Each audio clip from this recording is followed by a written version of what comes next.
مسند احمد کی روایت ہے، نبی کریم صلی اللہ تعالی علیہ وسلم نے ارشاد فرمایا، بنو ازد قوم کے لوگ بہترین ہیں کیونکہ ان کے منہ بہت اچھے ہیں، یعنی بات بہت اچھی اور عمدہ کرتے ہیں، اور اپنی نظروں کو منتوں کو پورا کرتے ہیں، اور اپنے قلب کو کینے سے پاکیزہ اور صاف رکھتے ہیں۔ تو جن لوگوں کے دلوں میں کینہ نہیں، نبی کریم علیہ السلام نے انہیں بہترین قرار دیا ہے۔ قرآن پاک میں اللہ رب العالمین کا ارشاد ہے، وَنَزَعْنَا مَا فِي صُدُورِهِم مِّن غِلٍّ، اہل جنت کے دلوں میں جو باہمی کینہ ہوگا ہم اس کو کھینچ لیں گے اور ان کے سینوں کو کینے سے بالکل پاکیزہ اور صاف کر دیں گے۔ تو کہیں ایسے بھی تو ہوں گے نا، دنیا کے اندر آپس میں کینہ تھا، رنجش تھی، اور اگر وہ جنت میں چلے گئے تو ان کے دلوں میں جو کینہ تھا اللہ تعالیٰ وہ کینہ ان کے دلوں سے نکال دے گا۔ اور صحیح مسلم کی روایت ہے، نبی کریم صلی اللہ علیہ وسلم نے فرمایا کہ اہل جنت نہ تو کسی بات میں آپس میں اختلاف کریں گے اور نہ ہی دلوں میں آپس میں کینہ اور بغض رکھیں گے، ان سب کے دل ایک جیسے ہوں گے اور وہ صبح و شام اللہ کی تسبیح بیان کریں گے۔ مسند احمد کی سند صحیح کے ساتھ روایت ہے،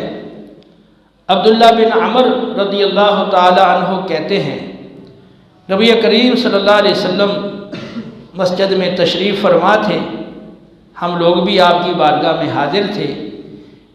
آپ صلی اللہ علیہ وسلم نے ارشاد فرمایا،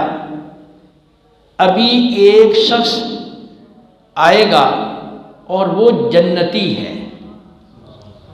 اتنے میں ایک انصاری صحابی آئے، ان کی داڑھی سے تازہ وضو کے پانی کے قطرات ٹپک رہے تھے اور بائیں ہاتھ میں انہوں نے جوتا اٹھایا ہوا تھا۔ جب دوسرا دن ہوا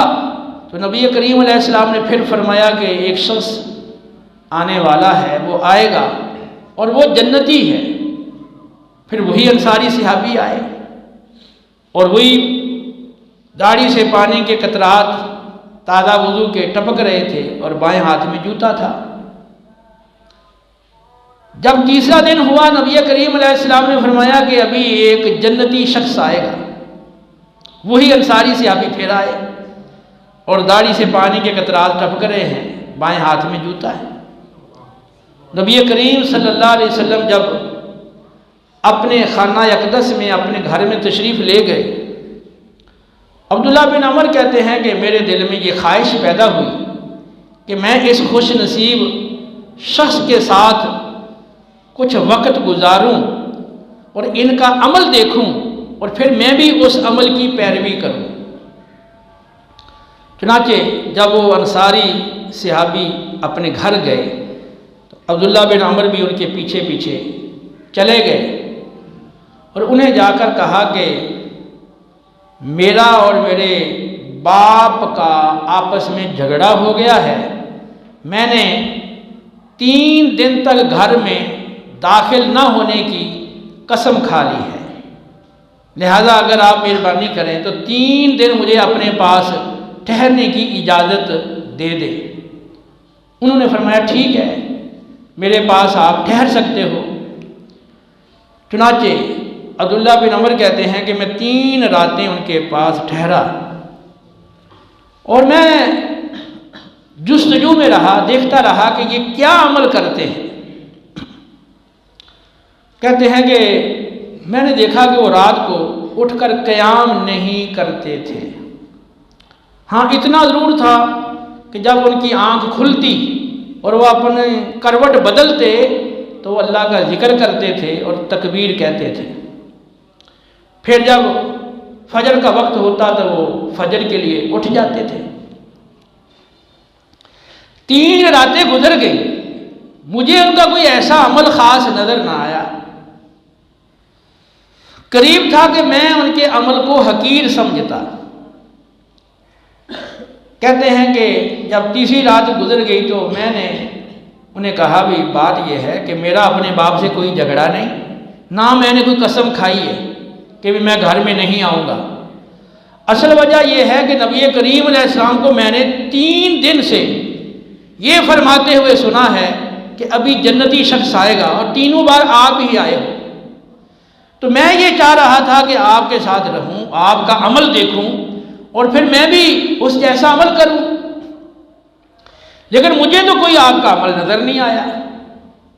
تو پھر تمہارا کون سا عمل ہے جس کی وجہ سے تم اتنے بڑے مقام پر پہنچ گئے ہو؟ انہوں نے کہا جی میرا عمل تو وہی ہے جو آپ نے دیکھا ہے۔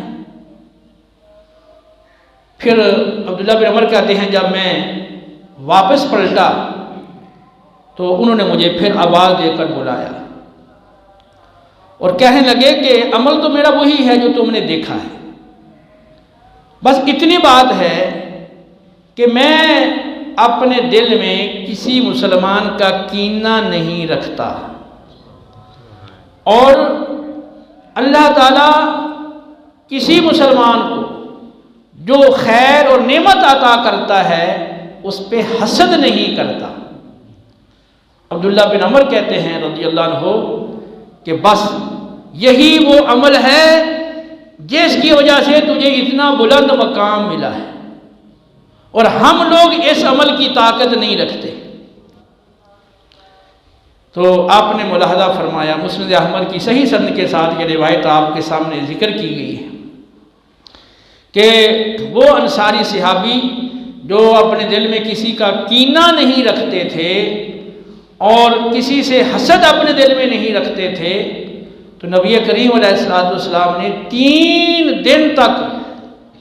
اس کے بارے میں جنتی ہونے کی خوشخبری عطا فرمائی۔ تو پتہ چلا کہ اپنے قلب کو، اپنے سینے کو مسلمان کی عداوت سے، رنجش سے، کینے سے پاکیزہ رکھنا یہ جنتی ہونے کی علامت اور نشان۔